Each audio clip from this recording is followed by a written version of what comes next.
Okay, let's unpack this. You know that feeling when someone tells you what they do and instantly an image pops into your head? Mm-hmm.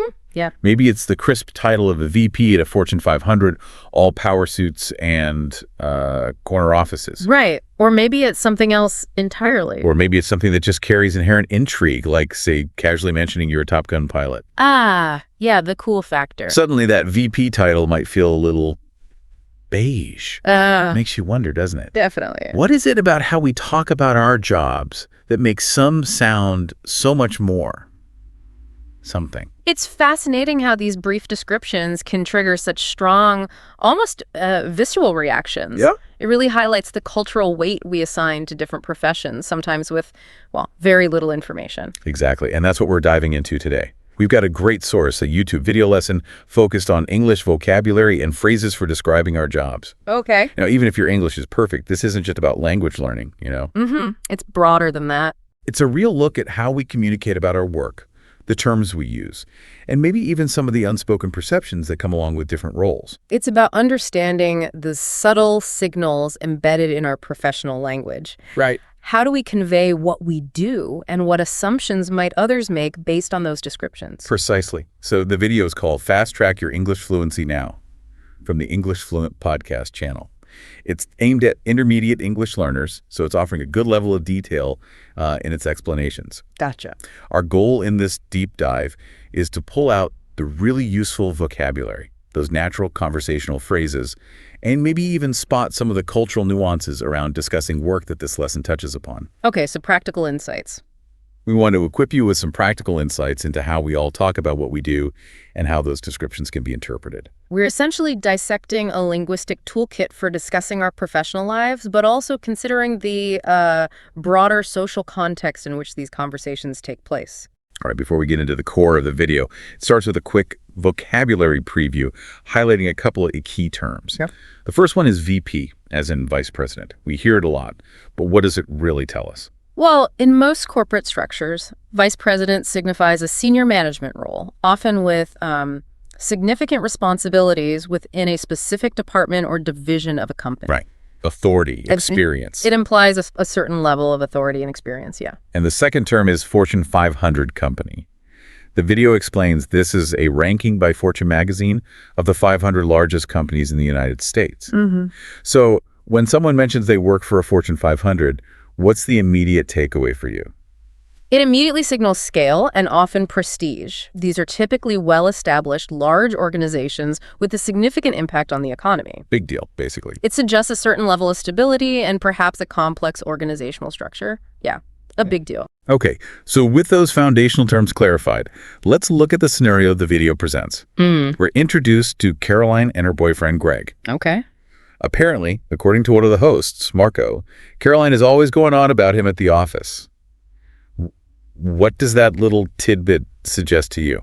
It hints at a certain level of admiration, maybe, or perhaps even a slight tendency to boast about her boyfriend's professional achievements among her colleagues. Yeah, kind of sets the scene. It sets the stage for how Greg might present himself and his job. It does. Then comes Greg's introduction. VP of Quality and Safety for a top Fortune 500 food company. That's quite a mouthful. It is, isn't it? What's the immediate impact of that description? It's very specific, hitting several key points. VP establishes his seniority. Quality and safety Important stuff. highlights important and regulated areas, particularly within the food industry. And the top Fortune 500 food company adds that layer of scale and prestige we just discussed. So it sounds impressive. It's a title designed to sound impressive, absolutely. Definitely paints a picture. Yeah. Now, later in the conversation, Greg asks Arthur, "What about you, Arthur? What do you do for a living?" Okay, the comparison point. And Arthur's response is simply, "Oh, I'm a Top Gun pilot." Just like that. Bam. Yeah. What makes that contrast so striking?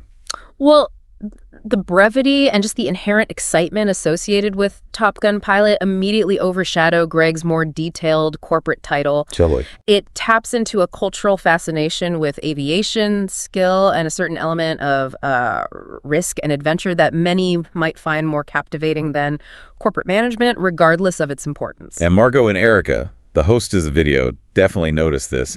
They even joke about Greg potentially sounding like a jerk with his lengthy title. Ha, right. And they highlight how certain professions, like being a top-end pilot, just carry this inherent cool factor. Why do you think that is? It often comes down to cultural narratives and, media portrayals. We have iconic movies and stories that romanticize certain professions, imbuing them with glamour and heroism. While Greg's work in quality and safety is undoubtedly crucial, it lacks that same kind of widespread, exciting narrative in popular culture. Yeah, you don't see many blockbuster movies about food safety VPs. Not typically, no. All right, so the dialogue really sets the stage. Next, the video moves into focusing on some key vocabulary. The first word is implement. Okay, implement. They explain it means to put into action. And they give examples like, our company has to implement this sales strategy. Sarah will be responsible for implementing the plan, and I implemented several new policies. Why is implement such a useful word in a professional context? It's useful because it describes that crucial step of taking abstract ideas or strategies and, making them tangible. Right, making it happen. It signifies the execution phase, the actual work of bringing something into being.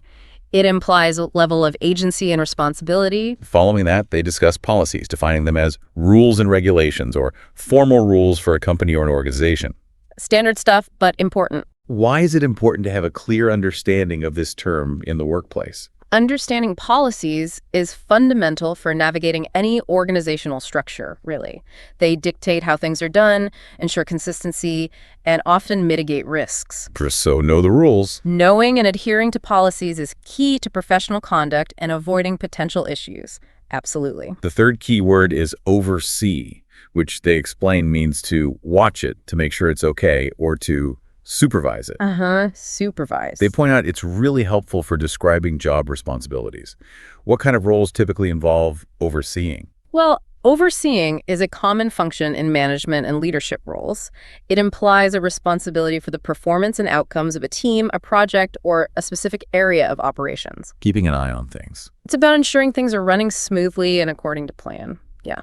And the last vocabulary point is the phrase under me, as in Greg saying, that alone means I have 1,500 employees under me. Right, that phrasing. They clarify, this means he supervises or manages that many people. Erica, one of the hosts, contrasts this with her having only 2 direct reports. Big difference. What does that phrase and that contrast really highlight? Under me clearly denotes a hierarchical structure and a significant span of control. In Greg's case, it emphasizes the scale of his responsibility and the size of the team he leads. And the comparison just makes it starker. The contrast with Erica's situation underscores the different levels of management and the varying scopes of leadership within organizations. Okay, so we've got some valuable vocabulary insights. Now the video transitions to Fluency Builder, focusing on natural phrases for conversation. The practical stuff. The first one is, she's always going on about him at the office. They explain this is a natural way to say someone keeps talking about someone or something, maybe a little excessively. Yeah, we've all heard someone going on about something. They give examples like a boss always talking about saving money, or someone constantly mentioning their kids. What makes this phrase sound so natural in conversation? It captures the slightly informal, almost, gossipy nature of everyday workplace chatter. Right. Going on about suggests a repetitive or continuous topic of conversation, often with a hint of exaggeration or mild annoyance, making it feel very relatable. Right. The next phrase is the super common greeting. Hey, how's it going? Classic. They point out it's a relaxed and natural alternative to, how are you? Why is this casual greeting so prevalent? It's efficient and friendly. It acknowledges the other person without requiring a lengthy or formal response. Just easy. It sets a relaxed tone for the interaction, which is often preferred in casual settings. And the third phrase, which they say is the most important for understanding their dialogue, is, what do you do for a living? The big question. They emphasize this is the go-to natural way to ask about someone's job. Much more so than the more direct, what is your job? What's the difference in nuance there? Well, what do you do for a living? Feels more conversational and less like an interrogation. It acknowledges that a person's work is a significant part of their life and identity. Whereas, what is your job sounds a bit blunt. Transactional, maybe. Yeah. Absolutely.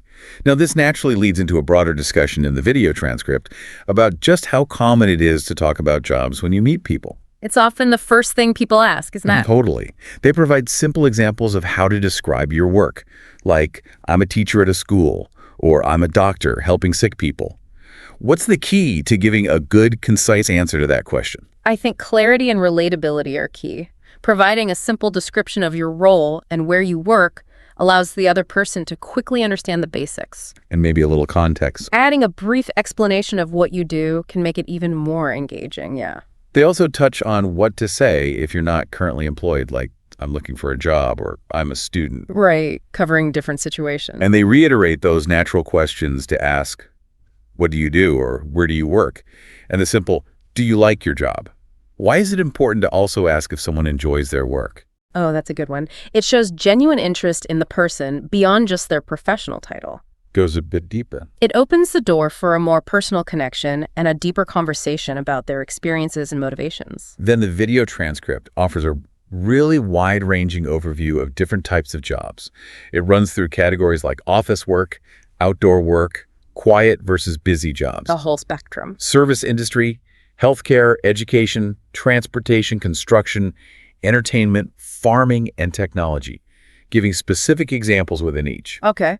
What's the value in presenting such a diverse range of professions? It underscores the sheer variety of ways people contribute to society and earn a living. It helps to broaden our understanding of the labor market It is vast. and appreciate the different skills and environments involved in various types of work. Yeah, for instance, in service, they mention cashier, waiter, waitress, hairdresser. In healthcare, doctor, nurse, pharmacist, education, teacher, librarian, transportation, bus driver, delivery driver, hello, Arthur. Right? Pilots in there. Construction worker, electrician, plumber, entertainment, actor, musician, athlete, farmer, and technology. Computer programmer, IT support. It really highlights the breadth of the workforce. It does. What's a takeaway from seeing such a list? It reminds us that every job plays a role and contributes to the overall functioning of society. True. While some professions might garner more public attention, the everyday work of people in all these categories is essential. Absolutely. The next part of the video delves into finding and getting a job. It summarizes why people look for work and outlines the typical process. The job hunt. Knowing what you want, finding opportunities, applying, interviewing, and receiving a job offer. What's a crucial element in successfully navigating this process? I'd say self-awareness is critical. Understanding your skills, interests, and career goals is the foundation for identifying suitable opportunities and presenting yourself effectively to potential employers. Knowing yourself first. Exactly. They also briefly mention starting a new job, dealing with rejection, which Yeah, happens, that's- the importance of learning new skills, and the possibility of changing jobs for growth. Why is it important to acknowledge both the successes and the challenges? It provides a more realistic and, frankly, empathetic perspective. The job market can be competitive, and career paths are rarely, perfectly linear. Yeah, lots of twists and turns. Acknowledging both the ups and downs helps people feel less alone in their experiences and encourages resilience. The final point in the video transcript focuses on success and growth in a job. They emphasize doing good work, communication, reliability, a positive attitude, Essentials. learning, building relationships, feedback, promotions, and work-life balance. Which of these do you think is often overlooked but really crucial for long-term success? Ooh, that's a good question. While all are important, I think the ability to build good relationships and crucially receive feedback effectively can be particularly impactful. Feedback, yeah. Yeah. Sometimes tough but necessary. Strong professional connections can open doors and provide support, while being receptive to feedback is essential for continuous improvement and growth. Can't get better if you don't know how. And they touch again on the idea that sometimes changing jobs is necessary for continued growth. Not staying stuck. It's about recognizing when your current role might be limiting your potential. Exactly.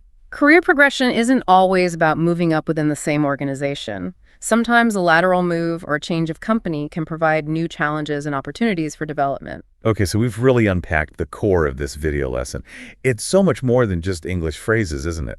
Definitely. It's about how we perceive and communicate the work that we and others do. And it highlights how language shapes those perceptions, sometimes in subtle but significant ways. Absolutely. This brings us to a couple of thought-provoking questions, inspired by the ones the YouTube hosts themselves pose at the end. They ask, who sings the song excerpted in the video, and what's it called?